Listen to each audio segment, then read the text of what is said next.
अस्सलामुअलैकुम, कैसे हैं आप सब। उम्मीद है आप सब खुश होंगे, खैरियत से होंगे। आज मैं चिकन पिज़्ज़ा की रेसिपी आपके साथ शेयर कर रही हूँ। पिज़्ज़ा हर किसी का फेवरेट होता है। आज मैं इसे अवन में नहीं बना रही हूँ, आज मैं इसे पॉट में ही बनाकर आपको दिखाऊंगी।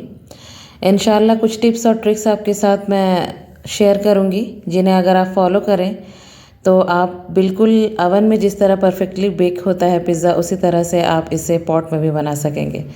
तो इसके लिए मैंने यहाँ पर एक बोल लिया है और मैं 4 कटोरी भरकर मैदा ले रही हूँ। तो अगर आपको मार्केट स्टाइल बिल्कुल होटल जैसा डोमिनोज़ पिज़्ज़ा अगर आपको खाना है तो आप इसमें सिर्फ मैदे का ही यूज़ करें, आटे का यूज़ ना करें।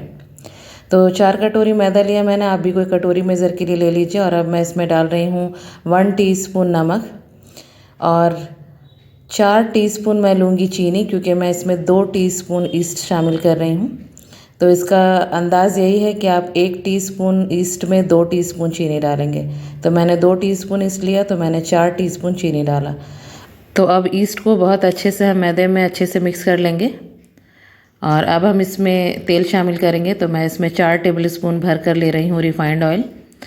अगर आपको पिज़्ज़ा हेल्दी वे में बनाना है तो आप इसे आधे मैदे और आधे आटे के साथ भी बना सकते हैं, लेकिन हम चूँकि बिल्कुल मार्केट स्टाइल बना रहे हैं तो हम मैदा का ही यूज़ कर रहे हैं यहाँ पे। तो अब बहुत अच्छे से तेल को पहले हम मैदे में अच्छे से मिक्स कर लेंगे प्रॉपरली। और अब हम गुनगुने पानी से थोड़ा थोड़ा करके इसे बहुत अच्छे से स्मूथ डो रेडी कर लेंगे हम। तो एक ही बार में आप पानी शामिल ना करें। तो यहाँ पे हमने गुनगुने पानी का इस्तेमाल किया है, ठंडे पानी का इस्तेमाल मत कीजिए, क्योंकि हमने इसमें ईस्ट डाला है। तो अब बहुत अच्छे से मसलते हुए हम आटे को तैयार कर लेंगे। तो पिज़्ज़ा का डो इतना स्मूथ होता है कि हम इसे बेलते नहीं हैं। पिज़्ज़ा के डो को बेला नहीं जाता, इतना स्मूथ होता है कि हम उसे सिर्फ हाथ से फैलाकर ही बड़ा करते हैं। तो अब मैंने थोड़ा सा हाथ में तेल लिया और इसे अच्छे से चारों तरफ मैं अप्लाई कर ले रही हूँ। थोड़ा सा फोल्ड करते हुए हम इसका डो प्रिपेयर कर रहे हैं, क्योंकि हमें डो में लचीलापन चाहिए। तो अब डो हमारा रेडी हो गया है। तेल हमने ऊपर में अच्छे से लगा लिया है ताकि ऊपरी परत इसकी सूखे ना। तो इस तरह से हमें सॉफ्ट आटा लगाना है। और अब मैंने इसे ढक दिया है और अब हम इसे राइज़ होने के लिए किसी गर्म जगह पे रखेंगे।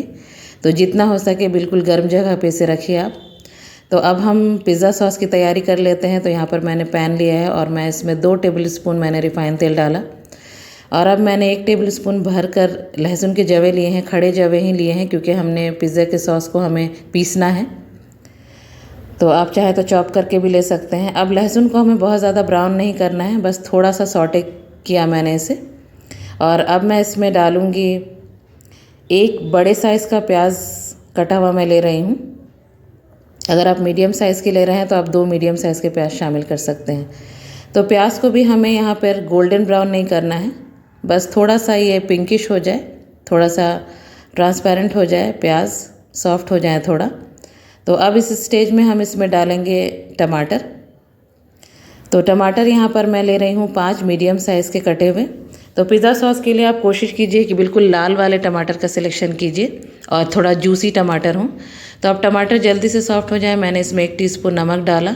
और अब मैं 4 सूखी लाल मिर्च का इस्तेमाल कर रही हूँ, इसे मैं तोड़ कर डालूँगी। तो आप यहाँ पर चिली फ्लेक्स का भी इस्तेमाल कर सकते हैं, जो कुटी हुई सूखी लाल मिर्चें होती हैं। तो अब यहाँ पर कलर के लिए मैं लूँगी कश्मीरी रेड चिली पाउडर। तो मैं यहाँ 2 टीस्पून भर कर ले रही हूँ कश्मीरी रेड चिली पाउडर। इससे बिल्कुल मार्केट जैसा पिज़्ज़ा सॉस रेड कलर का होता है, तो आप चाहें तो आप इसे स्किप कर सकते हैं। तो अब इसे हम ढक कर कुक करेंगे बिल्कुल टमाटर के सॉफ्ट होने तक। और बीच बीच में हम इसे चेक करते रहेंगे, चलाते हुए कुक करेंगे हम इसे। और तब तक जितना भी पानी रिलीज़ होगा हम उसे अच्छे से सुखा लेंगे। तो ये देखिए करीब हमने 4 से 5 मिनट कुक किया ढककर, बराबर से चलाते हुए। पानी ऑलमोस्ट सूख गया है टमाटर से।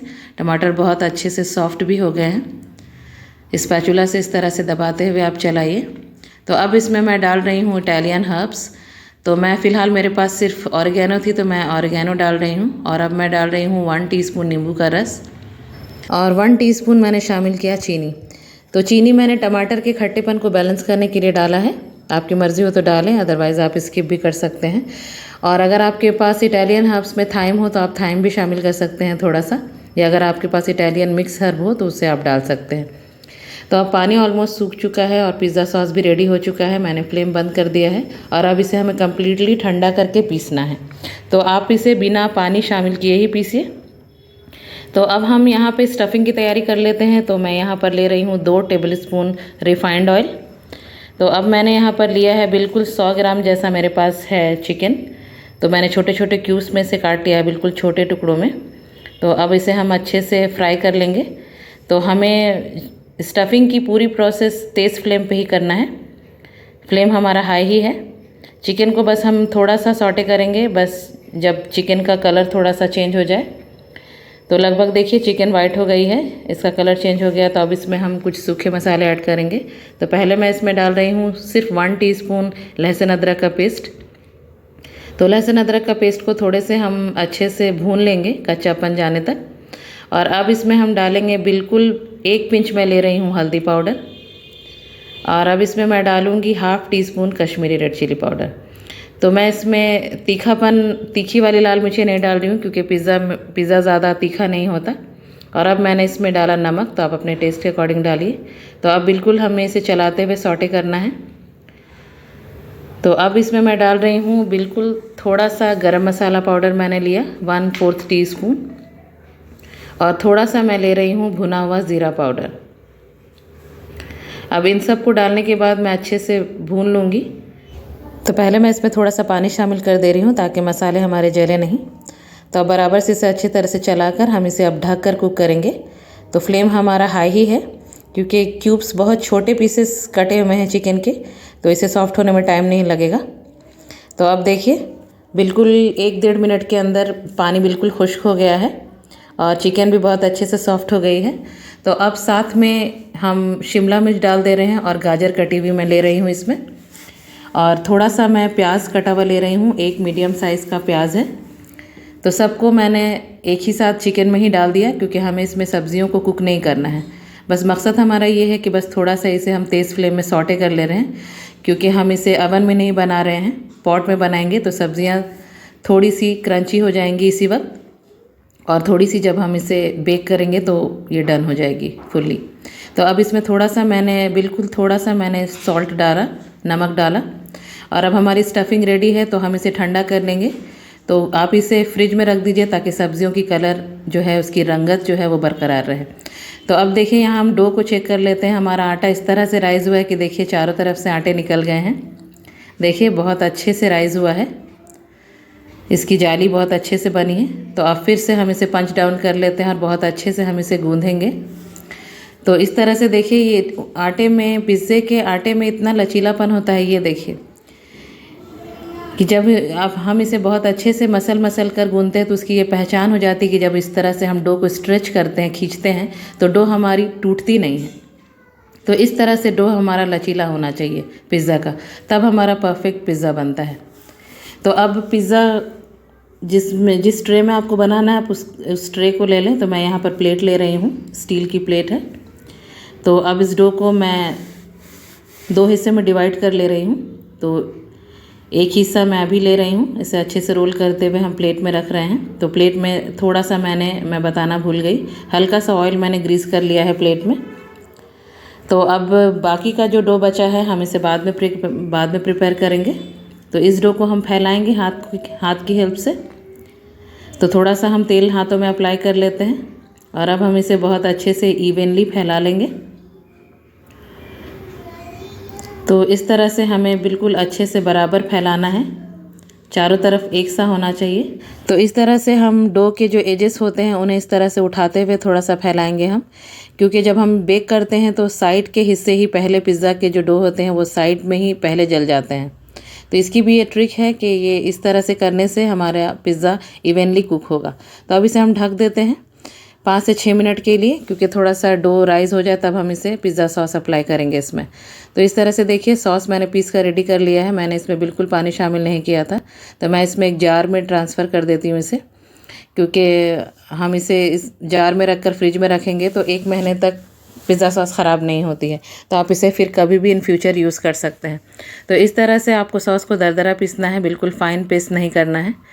तो अब यहाँ देखिए मैं ऑलिव ले रही हूँ, ग्रीन ऑलिव्स का इस्तेमाल कर रही हूँ मैं, ब्लैक ऑलिव्स का इस्तेमाल नहीं कर रही हूँ। आप चाहें तो दोनों जैतून इस्तेमाल कर सकते हैं।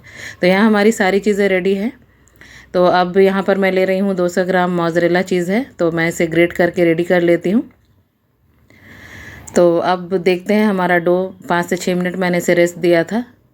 इसकी भी एक वजह है कि रेस्ट देने से ही इसके ब्रेड जो हैं वो काफ़ी फूले फूले और सॉफ्ट बनते हैं। अगर आप इसे इस तरह से राइस करने के लिए नहीं छोड़ेंगे तो फिर उस ब्रेड में सॉफ्टनेस नहीं आती है जैसे मार्केट के पिज़्ज़े में होती है। तो इस तरह से देखिए, फिर से हम एजेस को थोड़ा सा अलग कर ले रहे हैं बीच के पार्ट से, और बहुत हल्के हाथों से अब हम सॉस को अप्लाई करेंगे बीच में। तो सॉस आपकी मर्ज़ी है, आप कम यूज़ करें, ज़्यादा यूज़ करें। अगर आप पिज़्ज़ा सॉस का इस्तेमाल नहीं करना चाहते हैं या कभी हमारे पास बनी हुई नहीं होती है तो आप टोमेटो केचप का इस्तेमाल कर सकते हैं पिज़्ज़ा सॉस के बदले। टोमेटो केचप से भी टेस्ट बहुत अच्छा आता है। तो इस तरह से पूरी तरह हमने फैला लिया है सॉस को। तो अब इसमें हम डालेंगे स्टफिंग। तो स्टफिंग अच्छे से मैंने रख लिया है, सब्जियों को भी प्लेस कर लिया है अच्छे से। अब मैं इसमें जैतून रख रही हूँ। तो अगेन जैतून आप ब्लैक जैतून भी इस्तेमाल कर सकते हैं। तो जैतून को भी मैंने रख लिया है और अब हम इसके ऊपर डालेंगे चीज़।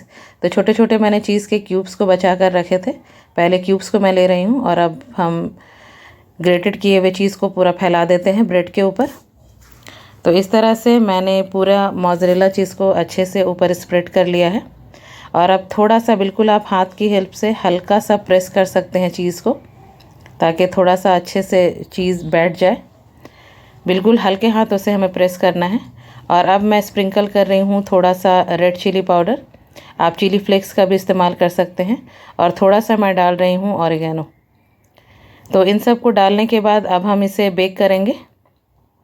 तो बेक करने के लिए मैं कढ़ाई का यूज़ कर रही हूँ। तो जब भी आप बेकिंग के लिए जिस पॉट का भी इस्तेमाल करें तो ध्यान रखें वो पॉट हमारा मोटा होना चाहिए, क्योंकि काफ़ी देर तक हम उसे रखते हैं फ्लेम के ऊपर। तो आप हेवी बॉटम लीजिए ताकि आपका पिज़्ज़ा जले नहीं। तो इस तरह का एक टिफ़िन लिया मैंने, उसे पलट दिया, इसके ऊपर हम प्लेट को प्लेस करेंगे और मैं इसे ढक देती हूँ। तो करीब 5 से 6 मिनट हम इसे प्री हीट कर लेते हैं। तो आप किसी कटोरी या प्लेट का इस्तेमाल कर सकते हैं कढ़ाई के अंदर।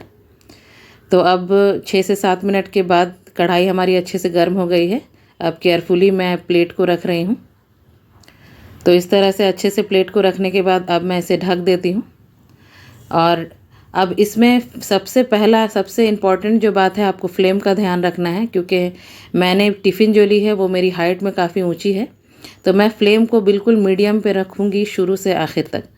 तो आपको फ्लेम अपने पॉट के हिसाब से भी अंदाज़ रखना है। आपने कैसा पॉट लिया है, पतला पॉट है या मोटा है, या आपकी फ्लेम कितने तक जाती है उस तरह से, या आपने जो इस कटोरी का इस्तेमाल किया है कितने हाइट की है वो, तो उस तरह से आप फ्लेम का अंदाज़ खुद से रखिए। तो मैं मीडियम पे रख रही हूँ। अगर आप कटोरी का यूज़ कर रहे हैं या कुछ स्टैंड रख रहे हैं तो अगर आपकी प्लेट नीचे बिल्कुल तले से सट रही है तो आप लो फ्लेम पे पकाएंगे। तो इस तरह से कभी भी पिज़्ज़ा आप बेक कर रहे हो तो 10 मिनट में हमें चेक करना है। हमें देखना है कि उसे प्रॉपर हीट मिली है कि नहीं। तो ये देखिए, इसे प्रॉपर हीट मिल रही है, ब्रेड अच्छे से पफ होना शुरू हो गया है। तो मैं फिर से इसे ढक देती हूँ। तो अब देखिए, करीब मैंने 35 to 40 मिनट्स बेक किया इसे। तो फोक की हेल्प से मैं चेक कर रही हूँ। देखिए, इसकी एजेस बहुत अच्छे से ये कुक हो गए हैं, क्योंकि एजेस इसके मोटे थे तो एजेस में ही मैं चेक कर रही हूँ। उससे पता चल जाता है कि हमारे सेंटर में भी बहुत अच्छे से बेक हुआ है पिज़्ज़ा। तो अब मैं इसे बिल्कुल अच्छे से ठंडा कर लूँगी, तब हम इसे कट करेंगे। तो अब मैं इसे काट लेती हूँ। तो आपको मेरे काटने से ही पता चल रहा होगा कि हमारा जो पिज़्ज़ा का डो है, ब्रेड है, वो कितना सॉफ्ट हुआ है। तो अब इसे हम काट लेते हैं और अब मैं आपको इसको दिखाती हूँ कि ये कितने सॉफ्ट बने हैं। तो ये देखिए कितने अच्छे से बिल्कुल इवनली कुक हुआ है। आप इसकी जाली देख सकते हैं, ब्रेड में कितने अच्छे से जाली आई है। इसका रीज़न यही है कि हमने डो को पहले सेट करने के बाद हमने उसे 5 से 6 मिनट छोड़ा था। तो हमें डो को रेस्ट देना बहुत ज़रूरी है। तो अगर आपको इसे ओवन में बनाना है तो आप 180 डिग्री में आप इसे 20 से 25 मिनट बेक करेंगे। तो अब हमारा पिज़्ज़ा बिल्कुल रेडी है। तो आप भी इसे ट्राई कीजिए और मुझे कमेंट के ज़रिए बताइए कि आपको मेरी रेसिपी कैसी लगी। अगर आपको मेरे वीडियोज़ अच्छे लगते हैं तो मेरे चैनल को सब्सक्राइब करना मत भूलिए। तो मिलती हूँ नेक्स्ट वीडियो में एक नई रेसिपी के साथ इंशाल्लाह। अल्लाह हाफ़िज़।